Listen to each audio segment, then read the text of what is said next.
आज 7 ऑगस्ट 2020 प्राथमिक, माध्यमिक, उच्च माध्यमिक या सर्व शिक्षकांच्या त्यामध्ये 20% 40% अनुदानासाठी घोषित झालेल्या सर्व शिक्षकांकरिता जे आंदोलन सुरू आहे, वेतन मिळण्याकरिता जे आंदोलन सुरू आहे, हे आंदोलन नवयुग क्रांती शिक्षक संघटना यामध्ये खैरे सरांच्या मार्गदर्शनाखाली हे आंदोलन सुरू आहे. महाराष्ट्रातील सर्व शिक्षक संघटना आता एकवटायला सुरुवात झालेली आहे आणि या एकीचे बळ पाहूनच मंत्रालय स्तरावरती देखील हालचाली ज्या आहेत त्या वेगाने सुरू झालेल्या आहे. यामधून शिक्षकांनी एक बोध आहे तो घेणं गरजेचं आहे. याआधी देखील शिक्षकांनी लहान मुलांना विविध गोष्टी सांगितलेल्या असतील. एकीचे बळ ही जी गोष्ट आहे ही अत्यंत महत्त्वाची आहे आणि याचे विविध उदाहरणं जे आहे आपण दैनंदिन जीवनामध्ये बघत असतो आणि त्यामुळे एकीचे बळ जर असेल तर काय होऊ शकतं याच्या विविध गोष्टी या शिक्षकांना देखील माहिती आहे आणि त्याची अंमलबजावणी दैनंदिन जीवनामध्ये देखील करणं आता गरजेचं झालेलं आहे आणि याचाच प्रत्यय जो आहे तो संभाजी ब्रिगेड जी संघटना आहे याचे जे पदाधिकारी आहे यांच्याकडून सर्व जे शिक्षक संघटना आहे त्यांना एकत्रित करण्याची काम आहे सध्या सुरू झालेलं आहे. आणि जर सर्व शिक्षक संघटना जर लवकरात लवकर एकत्र येऊन फक्त शिक्षकांना वेतन मिळण्याकरिता जर आंदोलन एक मोठं आंदोलन जर उभारलं तर काही दिवसांमध्ये काही तासांमध्ये हा जो प्रश्न आहे तो मार्गी लागू शकतो आणि याचा विश्वास जो आहे तो संपूर्ण सर्वसामान्य शिक्षकांना आहे. परंतु फक्त संघटनेच्या वादामध्ये किंवा प्रत्येकाला पद मिळण्यासाठी विविध शिक्षक संघटना या तयार झालेल्या असतात. तर त्यामध्ये वेगवेगळा हेतू न ठेवता फक्त शिक्षकांना वेतन मिळावं, प्राथमिक, माध्यमिक, उच्च माध्यमिक या सर्व शिक्षक संघटनांनी एकत्र येऊन मग त्यामध्ये घोषित असेल, अघोषित असेल 20% 40% या सर्वांचा एकच प्रश्न आहे, अनुदान आपल्या खात्यावरती जमा झालं पाहिजे. कारण अजून देखील असे काही शिक्षक आहे की ज्यांच्या खात्यावरती अजून ₹1 मिळालेला नाही आहे आणि याचं दुःख जे आहे ते फक्त जे विनाअनुदानित शिक्षक आहे या शिक्षकांनाच हे दुःख माहिती आहे. बाकी इतर कोणत्याही घटकांना याविषयी कुठल्याही पद्धतीने तळमळ ही जाणवत नाही. तर यामुळे या संदर्भात जे काही आंदोलन सुरू आहे, नाशिक या ठिकाणी आज 11 दिवस उलटून गेलेले आहे आणि अन्नत्याग दिंडी जी आहे ती खैरे सरांच्या मार्गदर्शनाखाली सुरू आहे. कोविड-19चे जे सर्व शासनाचे जे नियमावली आहे त्याच्या अंतर्गत ही जी पायी दिंडी आहे ती सुरू आहे आणि तब्येत जी आहे खैरे सरांची ही खालावलेली आहे आणि यामुळे विविध ज्या संघटना आहे यांच्या पदाधिकाऱ्यांकडून मंत्रालय स्तरावरती हा जो पायी दिंडी जी सुरू आहे तर खैरे सरांचा जीव वाचवण्यासाठी हा प्रयत्न जो आहे तो सुरू आहे. मंत्रालयातील अधिकाऱ्यांना देखील संघटनांनी सांगितलेलं आहे, आम्हाला आमच्या शिक्षकांचा जीव हा अत्यंत महत्त्वाचा आहे. त्याच्यामुळे ज्या काही मागण्या असतील त्या लवकरात लवकर आपण पूर्ण करा.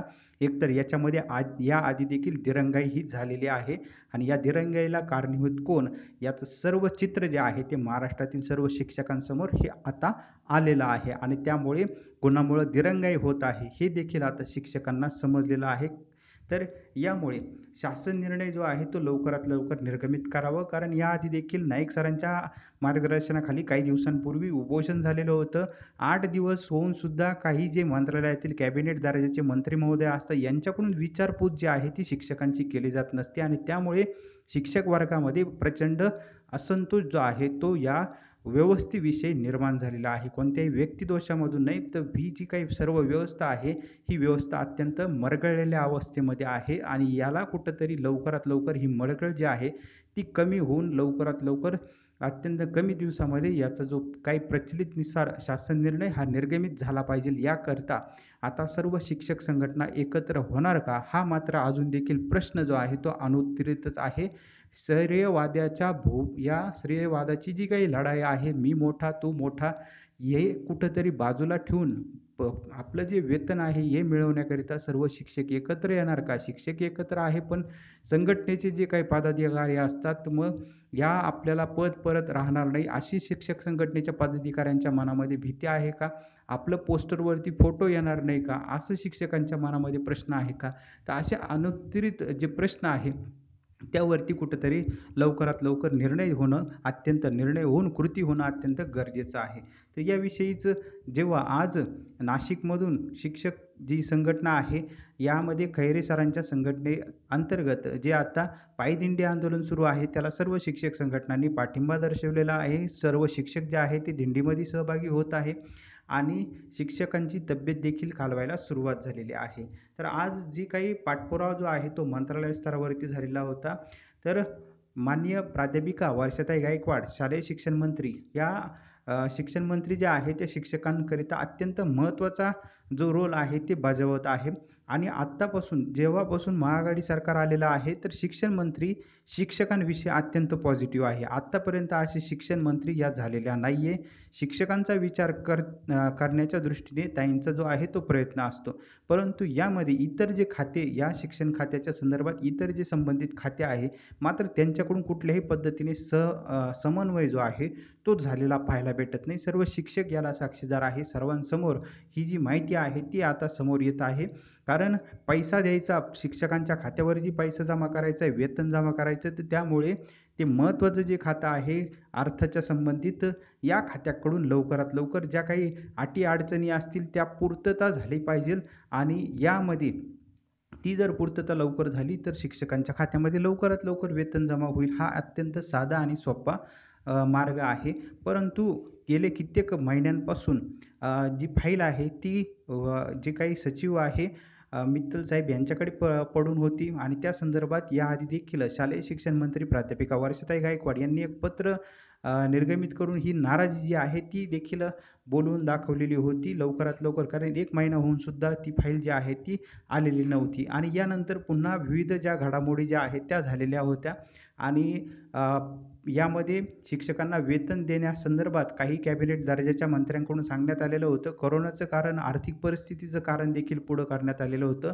मात्र तरी देखील जे ही प्रयत्न जे आहे हा शिक्षकांकडून सुरू आहे. आज पुन्हा शिक्षण मंत्री प्राध्यापिका वर्षाताई गायकवाड यांनी खैरे सरांना भ्रमणध्वनीद्वारे संपर्क केलेला होता. तब्येतीची हालचाल जी आहे ती विचारलेली होती. आपण लवकरात लवकर उपोषण जे आहे पायी अन्नत्याग दिंडी ही मागे घ्यावी आणि या संदर्भात जेव्हा चर्चा झालेली होती ज्या प्रमुख मागण्या होत्या त्यामध्ये प्रामुख्याने प्रचलितनुसार वेतन अनुदान मिळणे ही प्रमुख मागणी होती. तर त्याविषयी देखील ताईंनी सांगितलेलं आहे. प्रस्ताव जो आहे तो आम्ही शिक्षण खात्याकडून अर्थ खात्याकडे पाठवलेला आहे.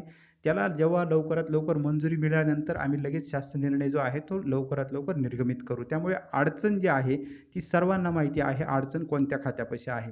त्याच्यानंतर दुसरा जो सेवा संरक्षणाचा विषय देखील ताईंनी सांगितला तो देखील लवकरात लवकर मार्गी लावण्यात येईल. त्याविषयी देखील चर्चा झालेली आहे. तर त्यामुळे फक्त अडचण जी आहे ती अर्थपाशी आहे. त्या अर्थ खात्याकडून लवकरात लवकर जर फाईल ही मान्य होऊन आली त्यावरती लवकरात लवकर अर्थ खात्याकडून पुन्हा शिक्षण विभागाकडे आली आम्ही लवकरात लवकर शासन निर्णय जो आहे तो निर्गमित करू असं देखील ताईंनी सांगितलेलं आहे. आणि त्यामुळे आपण जे उपोषण किंवा पायी अन्नत्याग दिंडी जी सुरू आहे ती मागे घ्यावी. हा निर्णय जो आहे तो लवकरात लवकर होणार आहे असं देखील ताईंकडून सांगण्यात आलेलं होतं. तर आत्तापर्यंतच्या सर्व शिक्षण मंत्र्यांमध्ये प्राध्यापिका वर्षाताई गायकवाड या शिक्षकांच्या दृष्टीने अत्यंत चांगले निर्णय जे आहेत त्या घेत असतात. परंतु इतर खात्याचं मात्र सहकार्य हे झालेलं या ठिकाणी पाहायला मिळत नाही. ही अत्यंत शोकांतिका शिक्षकांमध्ये व्यक्त केली जात आहे. त्यामुळे आता अर्थ खातं जी फाईल प्रलंबित आहे ती लवकरात लवकर निर्गमित करणार का असा मात्र प्रश्न जो आहे तो अजून देखील अनुत्तरित आहे. त्याची देखील माहिती आल्यानंतर आपण वेळोवेळी ती बघणार आहोत. परंतु यामध्ये अर्थ खातं जे आहे ते सकारात्मक आहे असं पहिल्या दिवसापासून सांगण्यात आलेलं आहे. अर्थ खातं लवकरात लवकर ही फाईल जी आहे ती मंजूर करेल असं देखील आतापर्यंत सांगण्यात आलेलं आहे. मात्र प्रत्यक्षात तशी कृती मात्र होताना दिसत नाही आहे. त्यामुळे आता येत्या काळामध्ये काय होणार हे देखील आपल्याला पाहणं औत्सुक्याचं ठरणार आहे. आणि त्यामुळे येत्या काही दिवसामध्ये काय होतंय ज्या मंत्रालय स्तरावरती या आंदोलनाची अत्यंत दखल घेतलेली आहे आणि ज्या अत्यंत वेगाने घडामोडी घडत आहे आणि या आंदोलनाचा धसका जो आहे तो मंत्रालयातील अधिकाऱ्यांनी देखील घेतलेला आहे. त्याचसोबत शिक्षकांना कोणीही तसं वाली राहिलेलं नाही आहे. कारण सर्व जे काही आहे ते शिक्षकांनाच सर्व प्रयत्न करावे लागत आहे आणि आंदोलन करावं लागत आहे. बाकी कारण हे जे विनावेतन काम करणारे सर्व शिक्षक आहे यांच्याकडे अजून कुठलाही पगार नाही आहे, पैसा नाही आहे आणि त्यामुळे जे काही इतर जे घटक असतात की ज्यांना लवकरात लवकर काम करण्यासाठी ज्या वेगवेगळ्या शक्ती लागतात त्या मात्र या सर्वसामान्य शिक्षकांकडे नाही आहे आणि त्यामुळे या सर्वसामान्य गोरगरीब शिक्षकांच्या पाठीमागे कोणी आहे का नाही असा मात्र प्रश्न हा अजून उपस्थितच आहे. तर येत्या काळामध्ये काय होणार आहे याची देखील माहिती आपण पुढं बघणार आहोत. त्याचसोबत आणखी एक जी महत्त्वाची घडामोड या ठिकाणी होत आहे सर्व जे शिक्षक संघटना आहे ते एकत्र करण्यासाठी प्रयत्न जे आहे ते विविध शिक्षकांकडून आणि त्याचसोबत संभाजी ब्रिगेडकडून देखील होत आहे. कारण जर बघितलं तर असंख्य संघटना ज्या आहेत त्या झालेल्या आहे. एका संघटनेने आंदोलन सुरू कुठं होतंय न होतंय, तोच 2-3 संघटना ज्या आहेत त्या पुढच्या आठवड्यात आंदोलनाचं जे पुढचं स्वरूप जे आहे ते घोषित करत असतात. त्याच्यामुळे "एक ना धड भाराभर चिंध्या" अशी मराठीमध्ये जी म्हण आहे, ती आता शिक्षकांमध्ये पाहायला मिळत आहे. त्यामुळे सगळ्यांचा प्रश्न एकच आहे. सगळ्यांचा प्रश्न वेतन अनुदानाचा आहे. मग त्यामध्ये प्राथमिक, माध्यमिक, उच्च माध्यमिक, घोषितला ज्या अघोषित शाळा आहेत त्यांना घोषित करणे एवढेच प्रश्न प्रलंबित आहे. त्यामुळे सर्व शिक्षक संघटनांनी एकत्र येऊन एक मोठं जर आंदोलन उभारलं तर सर्व हे जे प्रश्न आहेत ते तातडीने मार्गी लागू शकतील. आणि असं वेगवेगळं जे आंदोलन करून यामध्ये उपस्थिती फार कमी असते आणि पर्यायाने शासन स्तरावरून या आंदोलनाची कुठल्याही पद्धतीने दखल घेतली जात नाही. फक्त निवेदन देणे, फोटो काढणे, पोस्टरबाजी करणे यामध्ये बऱ्याच शिक्षकांचा आनंद जो आहे तो मिळत असतो. परंतु यामधून कुठलेही आउटपुट जे आहे ते मात्र येत नाही. ही वस्तुस्थिती जी आहे आणि त्यामुळे बऱ्याच शिक्षकांकडून हे सुद्धा जे सर्वसामान्य शिक्षक आहेत त्यांना सुद्धा हे वाटतंय का एवढ्या संघटना काढून भविष्यामध्ये शिक्षक संघटनांचे पदाधिकाऱ्यांची संख्या जास्त होईल, सदस्य राहणार नाही आहे. भविष्यात असं जर प्रत्येक जे अधिवेशन झाल्यानंतर प्रत्येक एक जर संघटना वाढत गेली तर भविष्यामध्ये प्रत्येक शिक्षकाला काही ना काही मोठं राज्याध्यक्ष किंवा राज्यातले जे काही मोठे जे पदं आहे, जिल्ह्याचे जे मोठे पदं आहे किंवा तालुक्याचे मोठे पदं आहे, हे प्रत्येक शिक्षकाला मिळतील आणि सदस्य जो आहे तो कोणीच शिक्षक राहणार नाही. कारण प्रत्येकाच्या हातामध्ये काही ना काही पद असेल. त्यामुळे शिक्षकांनी आता हा विचार केला पाहिजे का आपल्याला पद महत्त्वाचं आहे का आपल्याला वेतन महत्त्वाचं आहे? हा प्रश्न जो आहे तो आता शिक्षकांसमोर उभा ठाकलेला आहे आणि या प्रश्नाला जर उत्तर द्यायचं असेल तर प्रत्यक्षात कृती जी आहे ती करण्यासाठी सर्व शिक्षकांनी एकत्र येणं फार महत्त्वाचं आहे. एकीचे बळ ही गोष्ट याआधी देखील प्रत्येकाला माहिती. एकत्र आल्यानंतर एका पटकन जो आहे तो वेतनाचा जो निर्णय आहे तो होऊ शकतो. यामध्ये कोणाला क्रेडिट घ्यायचं ते घेऊ द्यात, परंतु वेतनाचा प्रश्न लवकरात लवकर मार्गी लागू द्या असं शिक्षकांकडून सांगण्यात येत आहे. सर्वसामान्य शिक्षकांना कोणत्याही संघटनेशी काही घेणं-देणं नाही आहे. फक्त त्यांना वेतन जे आहे आपल्या खात्यावरती जमा झालं पाहिजे. कोण कोणत्या पदासाठी आपल्याला याच्याशी कोणालाही काही घेणं-देणं नाही. तर त्यामुळे भविष्यामध्ये हा जो आत्ता सध्या प्रश्न उपस्थित झालेला आहे, कारण अजून भरपूर प्रश्न भविष्यामध्ये उपस्थित होणार आहे आणि त्यामुळे अशा वेगवेगळ्या ज्या असंख्य संघटनामुळे हे प्रश्न जे आहे ते मात्र आणखी गंभीर होत जाणार आहे. हे प्रश्न सुटण्याऐवजी गंभीर होत जातील. त्यामुळे आत्ताच कुठंतरी सर्व शिक्षक संघटनेचे जे पदाधिकारी आहे यांनी एकत्र येऊन विचार करावा का आपल्याला काही भविष्यामध्ये मोठी पदं मुळं आपण शिक्षकांना वेठीस धरत आहो का? असा देखील विचार जो आहे तो केला पाहिजे आणि लवकरात लवकर मोठं आंदोलन उभं करून हे जे काही सर्व प्रलंबित प्रश्न आहेत ते लवकरात लवकर मार्गी लागण्याच्या दृष्टीने प्रयत्न केले पाहिजे असं शिक्षक संघटनांच्या बोलक्या प्रतिक्रिया ज्या आहेत त्या आता महाराष्ट्रातून उमटत आहे. तर त्याचसोबत ज्या काही अघोषित शाळा आहे प्राथमिक, माध्यमिक, उच्च माध्यमिक यांच्याकरिता एक अत्यंत महत्त्वाची माहिती आलेली आहे. काझी साहेब जे शिक्षण विभागातील आहे तर यांच्याद्वारे एक पत्र जे आहे ते आयुक्तांना निर्गमित करण्यात आलेलं आहे. 7 ऑगस्ट 2020 रोजीचं हे पत्र आहे आणि या पत्रामध्ये स्पष्ट उल्लेख केलेला आहे का जे काही प्रलंबित प्रस्ताव आहे अघोषित शाळांचे ते लवकरात लवकर आपण मंत्रालय स्तरावरती जमा करावे. कारण याआधी देखील हे पत्र जे आहे ते आपल्याला पाठवण्यात आलेलं होतं आणि तरी देखील याची दखल जी आहे ती घेण्यात आलेली नाही आहे आणि पुन्हा विस्मरण होऊ नये तर यासाठी पुन्हा स्मरणपत्र जे आहे हे पाठवण्यात आलेलं आहे. तर आयुक्त कार्यालयावरून जे आयुक्त स्तरावरील जे काही अघोषित जे प्रस्ताव असतील ते लवकरात लवकर आपण कार्यवाहीसाठी पुढं मंत्रालयामध्ये पाठवण्यात यावे याकरिता एक स्मरणपत्र जे आहे ते आज 7 ऑगस्ट 2020 रोजी निर्गमित करण्यात आलेलं होतं. त्यामुळे अघोषित शिक्षकांना देखील लवकरात लवकर न्याय मिळण्याच्या दृष्टीने प्रक्रिया जी आहे ती सुरू झालेली एकंदरीत दिसत आहे या पत्रावरून. त्यामुळे अघोषित शिक्षकांनाही लवकरात लवकर न्याय मिळावा असं देखील सर्व संघटनांना वाटत आहे. त्यामुळे संघटना विविध न ठेवता एकच आंदोलन सर्वांनी एकत्र येऊन चांगल्या पद्धतीने नियोजन करून हे करावं. नाहीतर आंदोलन जे आहे ते एक संघटना करते आणि त्या संघटनेच्या संख्या जी आहे ती फार अत्यल्प असते आणि त्यामुळे कुठल्याही पद्धतीने त्याचं दखल जी आहे ती मात्र घेतली जात नाही. तर त्यामुळे सर्वांनी एकत्र येऊन मोठं आंदोलन जर उभारलं तर अशी परिस्थिती मात्र येणार नाही आहे. आज सर्व शिक्षक संघटनांमुळं काय झालेलं आहे, प्रत्येक शिक्षक जो आहे तो विखुरला गेलेला आहे आणि याचंच जे बळ आहे हे या विखुरलेपणाचा फायदा ज्या आहे त्या बाह्यशक्ती ज्या आहे त्या बाह्यशक्ती या घेत असतात आणि त्यामुळे बाह्यशक्ती शेवटी सत्य जे आहे ते वेळेनुसार हे समोर येत असतं आणि त्यामुळे आत्तापर्यंत कुणी कशा पद्धतीने फायदा घेतलेला आहे हे देखील शिक्षकांच्या समोर आलेलं आहे आणि त्यामुळे ज्या पद्धतीने शिक्षकांना फक्त शिक्षकांसमोर पोस्टरबाजी ही आता शिक्षकांना कळून समजलेलं आहे का पोस्टरबाजीने काही होत नाहीये. आज अनुदान मिळणार आहे, उद्या अनुदान मिळणार आहे, या पद्धतीने प्रलोभनं आता शिक्षक फसणार नाहीये. हे देखील शिक्षक किंवा इतर ज्या काही बाह्यशक्ती असतील यांनी समजून घ्यावं. पोस्टरबाजीला जो आहे शिक्षक कंटाळलेला आहे आणि पोस्टर आल्यानंतर शिक्षक जे आहे ते अत्यंत नाराज होत असतात आणि अत्यंत तीव्र भावना या शिक्षकांच्या असतात पोस्टर आल्यानंतर. कारण आपल्याला जर न्याय मिळवून द्यायचा असेल तर पोस्टरबाजी करायची काही आवश्यकता नाही. नौटंकी जी आहे ती काही करायची आवश्यकता नाही. काम करा. कारण आज प्रत्येक शिक्षकाला माहिती कोण काम करतंय आणि या विपरीत परिस्थितीमध्ये कोण शिक्षकांच्या पाठीमागे उभं आहे हे देखील आता शिक्षकांना कळून चुकलेलं आहे.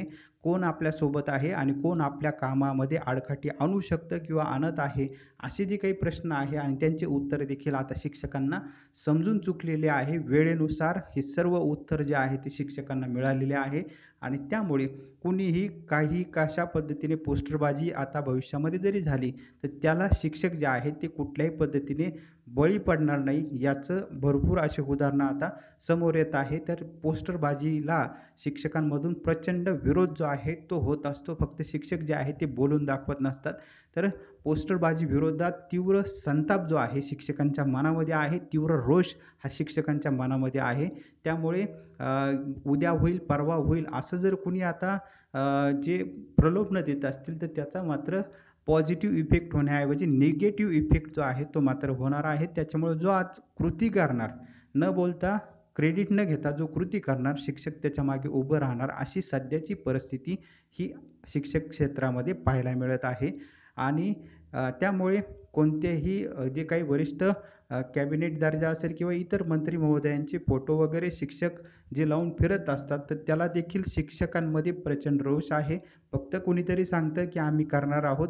निवेदनं दिले जातात. निवेदनं दिल्यानंतर फोटो काढले जातात आणि फोटो काढून ते पुन्हा WhatsApp ग्रुपवरती पाठवले जातात आणि त्यामध्ये मी कसा मोठा आहे असं दाखवण्याचा महाराष्ट्रामध्ये मी कशा पद्धतीने वेतन अनुदान मिळवण्यासाठी कशा पद्धतीने प्रयत्न करत आहे, हे असे पोकळ जे प्रयत्न आहेत ते आता शिक्षकांसमोर हजार वेळेस झालेले आहे. याचा काही फायदाच होत नाही हा शिक्षकांना कळून चुकलेला आहे. या पोस्टरबाजीला शिक्षक वैतागलेले आहे. त्याच्यामुळं आता जो प्रामाणिकपणे पोस्टरबाजी न करता प्रयत्न करेल, जो प्रत्यक्षात स्तरावरून शासन निर्णय जो निर्गमित करेल त्याच्या मागं शिक्षक हे उभे राहणार आहे. मग तो कोणत्या बाजूचा आहे, कोण आहे याच्याशी शिक्षकांना काहीही घेणं देणं नाही आहे. शिक्षकांना जो वेतन अनुदान मिळवून देईल, खात्यावरती पैसे जो जमा करून देईल, जो हा शासन निर्णय निर्गमित करून देईल, शिक्षक त्याच्याच मागे उभे राहणार आहे हे मनामध्ये सर्वांनी ठरवलेलं आहे. याआधी देखील एक घोषणा ही प्रसिद्ध झालेली होती. आमचं ठरलंय तसं देखील शिक्षकांचं आता आमचं ठरलंय ही घोषणा आता शिक्षकांच्या मनामध्ये ही घुमत आहे. फक्त शिक्षक बोलून दाखवत नाहीये. हा शिक्षकांचा फार मोठेपणा आहे आणि यामुळे भविष्यामध्ये फार मोठे बदल जे आहे या बदलाची संकेत हे शिक्षकांकडून आता मिळत आहे. आपल्याला संकट काळामध्ये कुणी मदत केली हे शिक्षकांनी पक्क मनामध्ये ठरवलेलं आहे आणि त्यामुळे आपल्याला संकटातून जो बाहेर काढत आहे त्याच्याच पाठीमागे उभं राहायचं. भले जे काही समोरासमोर तोंडावरती काही जरी असलं परंतु प्रत्यक्षात ज्या ठिकाणी वेळ येईल त्या वेळेला मात्र हे आपल्या कठीण ज्या वेळेमध्ये आपल्याला ज्यांनी मदत केली त्याच्याच सोबत राहायचं हे मात्र आता शिक्षकांनी ठरवलेलं आहे आणि भविष्यामध्ये या बदलाची जी नांदी आहे ती भविष्यामध्ये पाहायला मिळणार आहे. त्याच्यामुळे पोस्टरबाजी करणाऱ्यांनी आता सावध व्हावं आणि भविष्यामध्ये आपण पोस्टरबाजी किंवा आश्वासनं भीक घालून काही उपयोग होणार नाहीये. आपल्याला प्रत्यक्षात कृती करता येत असेल तरच नेतृत्व आपण करावं. अन्यथा शिक्षकांकडून अत्यंत योग्य पद्धतीने ही जी रचना आहे ती आता मात्र यंत्रणा सर्व सुरू झालेली आहे. यामध्ये कोणताही नेता किंवा कुणीही यामध्ये असणार नाहीये. सर्व शिक्षक जे आहेत त्यांनी मनामध्ये हे गोष्टी ठरवलेल्या आहे आणि याचीच प्रचिती जी आहे ती भविष्यामध्ये निश्चित पाहायला मिळू शकते. भविष्यामध्ये या संदर्भात आणखी काही माहिती आल्यानंतर कारण या सर्व प्रतिक्रिया ज्या आहे, या सर्व प्रतिक्रिया शिक्षकांकडून, सर्वसामान्य शिक्षकांकडून येत असतात आणि या सर्वसामान्य शिक्षकांचीच माहिती आपण इथे देण्याचा एक फक्त प्रयत्न केलेला आहे. भविष्यामध्ये आणखीन सर्वसामान्य शिक्षकांकडून ज्या काही बोलक्या प्रतिक्रिया येतील, त्याची देखील माहिती आपण भविष्यामध्ये ही घेणार आहोत.